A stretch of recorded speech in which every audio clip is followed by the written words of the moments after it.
여러분, 화려한 조명 아래 우승 왕관을 쓴 여왕을 보며 어떤 생각을 하셨나요? 단순히 운이 좋았다거나 재능이 뛰어났다고만 생각하셨다면 오늘 이 이야기를 듣고 나면 생각이 완전히 바뀌실 겁니다. 대한민국 트롯의 새로운 역사를 쓴 이소나. 하지만 그녀가 그 왕관을 머리에 올리기까지 걸린 시간은 무려 7,300일, 20년이라는 긴 세월이었습니다. 춘천의 작은 마을에서 경기민요의 신동이라 불리며 국가무형유산 제57호 전수자라는 거창한 타이틀을 얻었을 때 7살 소나의 앞날은 탄탄대로처럼 보였습니다. 하지만 국악이라는 길은 대중의 환호보다는 차가운 외면이 더 익숙한 곳이었죠. 연습실의 낡은 거울 속에서 땀을 흘리며 소리를 내뱉어도 돌아오는 건 텅 빈 객석과 공허한 메아리뿐이었습니다.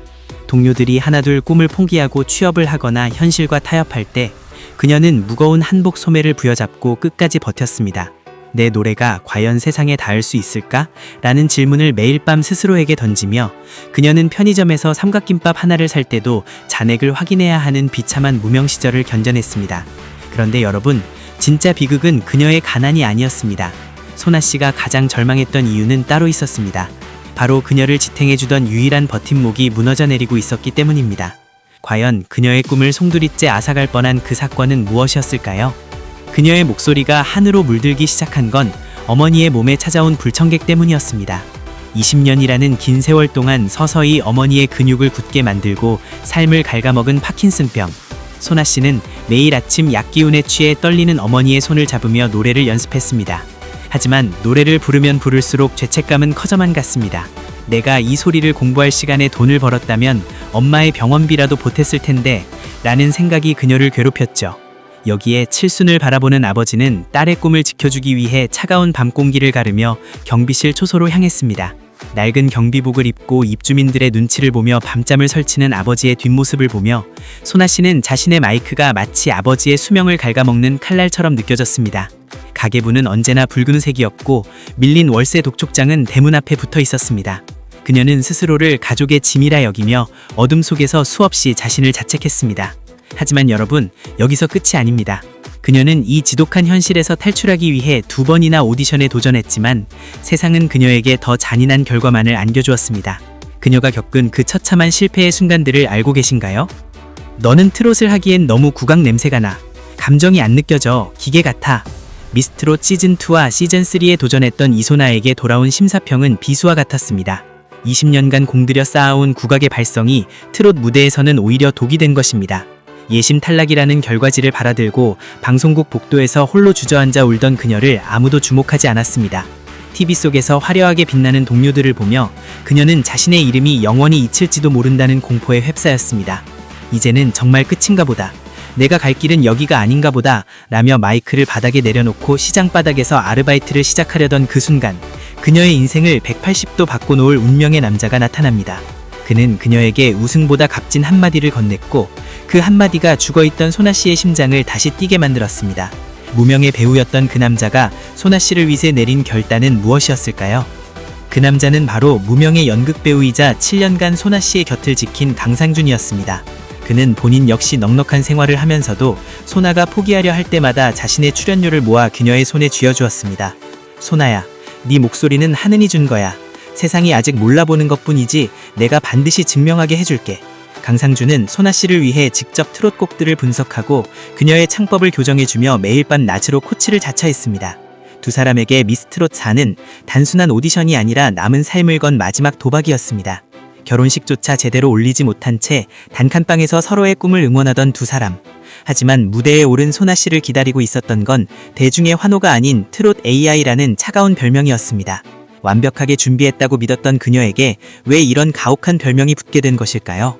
미스트롯 4 경연 초반, 이소나는 음정 하나 틀리지 않는 완벽한 실력으로 주목받았습니다. 하지만 시청자들은 그녀의 노래에서 감동을 느끼지 못했습니다. 잘하긴 하는데 마음이 안 움직여. 인공지능이 노래하는 것 같아. 이 냉혹한 피드백은 그녀를 다시 한번 무너뜨렸습니다. 사실 소나 씨가 그렇게 노래했던 데에는 슬픈 비밀이 있었습니다. 부모님의 고통과 자신의 비참한 현실을 잊기 위해 그녀는 노래할 때만큼은 감정을 차단하는 법을 스스로 익혔던 것입니다. 슬픔을 느끼면 목소리가 떨려버릴까봐 그녀는 심장에 두꺼운 얼음벽을 쌓고 노래를 불렀던 것이죠. 마스터 장윤정은 그녀의 눈을 꿰뚫어 보듯 말했습니다. 소나씨, 이제 그만 울어도 돼요. 무대 위에서 당신의 상처를 보여주세요. 그날 밤 소나 씨는 처음으로 무대 위에서 자신의 약점을 드러내기로 결심합니다. 그리고 그 결심은 대한민국 오디션 역사상 가장 충격적인 무대를 만들어내게 됩니다. 결승 무대, 긴장감이 감도는 가운데 이소나가 마이크를 잡았습니다. 선택한 곡은 패티킴의 사랑은 생명의 꽃. 전주가 흐르고 그녀가 첫 마디를 떼는 순간 녹화장의 공기는 순식간에 바뀌었습니다.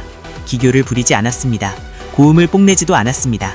다만 그 자리에는 20년 동안 병든 어머니의 곁을 지키며 삼켰던 눈물과 새벽바람을 맞으며 퇴근하는 아버지의 구부정한 등을 보며 느꼈던 미안함이 노래가 되어 흘러가고 있었습니다. 마스터들의 눈시울이 붉어지고 방청객석 곳곳에서 흐느끼는 소리가 들렸습니다. 트롯 AI라 불리던 여자가 마침내 인간의 심장을 갖게 된 순간이었습니다.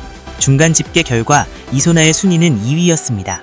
1위와의 점수 차이는 산처럼 높았고 남은 건 오직 시청자들의 실시간 문자 투표뿐이었습니다. 역시 이번에도 안 되는 건가? 소나 씨의 머릿속에는 다시 예심 탈락의 기억이 스쳐 지나갔습니다. 하지만 그 순간 기적이 일어나기 시작했습니다. 전국 각지에서 그녀의 진심을 알아본 시청자들의 투표가 폭포수처럼 쏟아졌습니다. 병원에 누워있는 환자들, 밤늦게까지 일하는 가장들, 그리고 무명의 시간을 보내는 청춘들이 그녀의 이름 이소나를 입력했습니다. 점수판의 숫자가 요동치며 마침내 최종 합계가 발표된 순간 장르는 정적에 휩싸였습니다. 단 1점, 소수점 차이의 초박빙 승부 끝에 우승자는 이소나로 결정되었습니다. 0.1%의 확률을 뚫고 일어난 이 역전극은 대한민국을 전율하게 했습니다. 무대 위에서 주저앉아 오열하는 소나 씨와 객석에서 장모님을 끄안고 함께 우는 남편 강상준의 모습은 어떤 영화보다 더 극적인 감동을 선사했습니다. 우승 상금 3억 원. 누군가는 그것을 화려한 삶의 시작이라 말할지 모르지만 이소나에게는 그것이 가족의 생명줄이었습니다. 우승 직후 그녀가 가장 먼저 한 말은 부모님 빚부터 갚고 싶다는 것이었습니다. 20년의 고통스러웠던 무명세월, 그 지독한 터널을 빠져나온 그녀에게 상금은 사치가 아닌 보상이었습니다. 이제 그녀는 더 이상 경비실 초소의 아버지를 걱정하며 노래하지 않습니다. 어머니의 약값을 걱정하며 목소리를 죽이지도 않습니다. 하지만 그녀는 약속했습니다. 나처럼 힘든 시간을 보내는 사람들에게 위로가 되는 노래를 부르겠다고요. 이소나의 노래는 이제 막 시작되었습니다. 그리고 그녀의 목소리는 앞으로도 계속해서 우리 삶의 꽃을 피워낼 것입니다.